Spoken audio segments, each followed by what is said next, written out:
Hello guys, what's up? It's me again, Snowflakes Vlog. Tara, samahan niyo ako at panoorin natin itong video na to. Nandito pala kami ngayon guys sa may San Mateo Rizal at ito, tamang lakwatch na naman. Nandito lang naman kami guys sa may Casa Peregrine. At ito, sulit yung biyahe namin today guys kasi syempre nakaka-relax oh.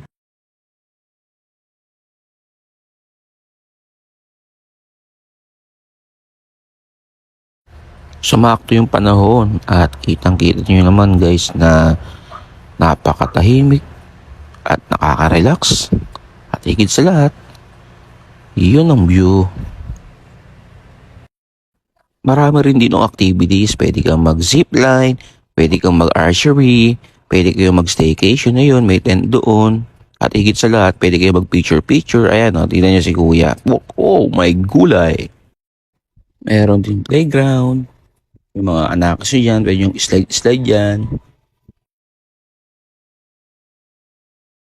Nakakatuwa lang no, maayon sa atin yung panahon kasi last time na gala namin is nag-uulan kaya ayun, hindi kami natuloy-tuloy. Pero ngayon, ito na oh. Please follow, like, and share. At dito ko natatapusin ang video na to. Thanks for watching. Peace!